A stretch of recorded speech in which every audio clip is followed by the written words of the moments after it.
California?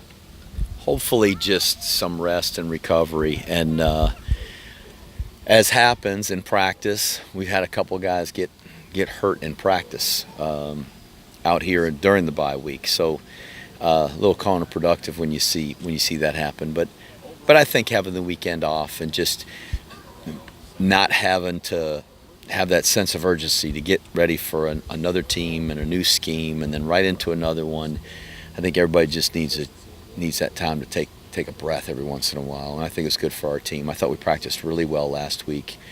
I've kind of seen us maybe get a little bit antsy about not having played a game the last couple days. Concentration and focus hasn't been great, so we really got to push tomorrow to have a great practice to go out there and play San Jose. San Jose State, a team don't have a win yet, but you mentioned in your press conference a lot of good athletes on that team. You mentioned the kick return. So what have you seen out of them that's been so impressive and you guys really got to watch out for this weekend? One, I think their coaching staff does a great job of preparing their team and coaching them. They're a big play offense. They've hit a bunch of long passes. You mentioned the kick returner. I think he's as good a kick returner as there is in the country. And then they've got some other guys on special teams I'm really impressed with, and obviously you see them playing well on those plays. They're a team that's motivated, inspired, well coached. Defensively, they're big up front. They do a great job on third down. They're a great third down defense, 34%, I think, and that's really impressive for a team that hasn't won a game yet. And typically that correlates to getting people off the field, and they just played in spurts where they played really, really well. That third quarter last week against Colorado State, that's as impressive a quarter of football by an entire football team as you're going to see from anybody in the country. So I think they got a really good team, a very talented team, and it's going to take a great effort on our part to win. And Coach, coming off of the first 5 games of the season, you had a chance to practice. Were there any fundamentals that you wanted to spend time on when you had the extra time in the last 2 weeks? Not any more so, I don't think, than what we do typically with blocking and tackling and taking care of the ball, assignments. But there were a lot of situational football things, whether it be special teams or in the red zone, on the goal line, coming off the goal line. Things that we probably haven't really spent a lot of time on since preseason camp. When you've got those 25 practices of preseason camp, you hit some of those things 2 or 3 times, and then really once you get going in the season, you rely on those banked reps that you had in preseason camp if that situation comes up again in the season. And by having extra practices, it gave us a chance to do some of those things again, which will benefit us if they come up this week against San Jose or in the weeks to follow. Coach, yesterday you mentioned about recruiting, bringing the team to the West Coast as helpful. What is the challenge, and what does it take to be able to recruit all across the country as a national program? West Point has a national reputation, and that's what I think sets this school apart from every other school in the country. And this really is America's university. We're a campus that's made up of 4,400 students that really reflect the population of America, and that's pretty neat to be a part of that. And our football team, if you look at the roster, there's guys from a lot of different places, including California. And Coach Saturnio is our West Coast recruiter. He does a great job out there. We've got about a dozen guys on our team from California, and a lot of recruits that are still out there that we're battling for. So it's a really good state for football, and those guys that have come join our program from the West Coast have done a really good job for us. So maybe ask about Cal Hopkins, your quarterback. He's played well in the first 5 games of the season. What are some of the things that you're working with him on for going forward? I think talking about the bye week and how this has benefited our team, I think it's helped him a lot. He was frankly a little banged up, and I think this rest has helped him.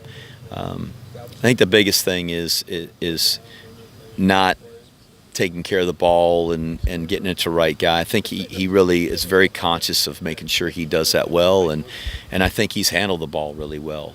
But really focusing on the things that he can do to make everything he does more precise. being more accurate with his passes, not putting a guy in a bad situation where the ball's behind him or a guy's got to stop for a long ball.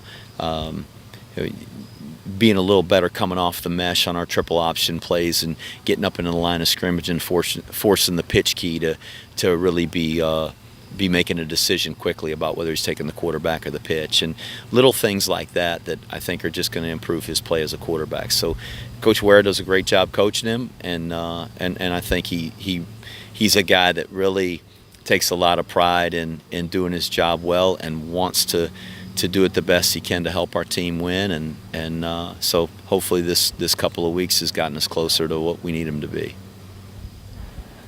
Okay. Coach, as far as the atmosphere, you guys are playing at Levis Stadium. It's not the first time you guys are playing in a big football field, but what really is the difference between playing in a college stadium and one like Levi Stadium where there could be a ton of people and it's a more open space? I don't know that when the game starts there's a whole lot of difference. Really, your focus narrows from a very big picture to a small picture once the game gets going. But it's fun to run out there into a stadium where there was a Super Bowl that was played and that an NFL team's going to play there the next day. And it's exciting for our guys, and I'm sure for their team too. And it's one of the neat things about playing college football and playing at this level. I don't have any idea what the crowd will be. But as you said, it's a big cavernous stadium, and it will be different from some of the other venues we play in, and certainly different from home. With the sides surrounding you, and I think the guys really get excited about playing in those stadiums. There's nothing like playing here. We love playing at home. I'd like to play every game right here at Michie Stadium. There's not a better stadium in America than this one, but to have this opportunity is going to be pretty special for our team. Now, you guys obviously, as you said before, haven't been home at Michie Stadium for a while, but you guys have been able to turn up the play on the road after where you previously struggled. What's been the big difference for you guys in terms of your road performance? We played well against Buffalo. The other two times we were on the road, not so much. Duke's got a really good football team, and I think they're doing a great job. Oklahoma, just an outstanding football team. And when you play really good football teams, you got to play really, really well in order to win. And I thought we were closer in the Oklahoma game, certainly not perfect. But with even a slow start against Buffalo, which we did have, I was so proud of our team. There late in the first quarter, and then the rest of the game, really, I thought we turned it on and played really well. So I think it's just a matter of focus, and that's our job every week. And it doesn't matter where we play, whether we're playing in Michie Stadium or we're playing in Levi Stadium or we're playing right here on House Field. There's got to be great focus and intensity, and our attitude and effort need to be at the top of our game in order to play our best. Coach, one thought. I got home one night last week on Open Sports Illustrated, and you had a comment in the article on blocking and concern about the rules changing that would affect being able to run an option offense. You've mentioned that in some of the press conferences. Is that a serious concern that the rules could change that would really limit running the option offense? It is, because the blocks that happen in our offense in the run game, so many of them, we're moving toward the end zone, and the guy we're blocking is moving laterally toward the sideline. And with the new blocking rule changes and not being able to come from that angle to block below the waist, it is making it difficult, and it's making our guys a little gun shy. Even when they are in position to make a legal block, they're not doing it. And sometimes, frankly, because of the rule changes, I think it's really difficult to officiate to see. And I don't think that guys are getting hurt by getting blocked below the waist, but I do feel like it's enough of a pain in the neck to have to defend that it's a lot easier to maybe attack the blocking below the waist rule in hopes that the offense will go away. But we're going to figure out a way to do it and do it within the rules, which we have, and so I'm able to keep our offense like it is and structured like it is and running the same plays and be able to do it in a different way. Hey, I was just in Las Vegas last couple of days at a marketing conference, heard a presentation about the success of the hockey team out there, the Golden Knights, owned by West Point grad Bill Foley, whose name is on the building just the other end of the field. Just talk a little bit about impact and the contributions of Bill Foley to West Point and athletics here. Number one, I'm really proud of Mr. Foley and the organization that he's put together out there, and the tremendous success that they had right from the start. He's been unbelievably supportive of our program, our university, this athletic department. He's a great friend to West Point. He's a proud grad and one of our distinguished graduates. I can't say enough for what he's done and what he continues to do to support our program. He's not a guy that just came in and built a building and then said, "Wow, isn't that neat? I got my name on a building," and he disappeared. He's here at every turn, and we're really proud to have him be a part of the Long Gray Line. Absolutely, Coach. Great to see you, and best wishes from all of us at the American Legion, RallyPoint.com. Thank you.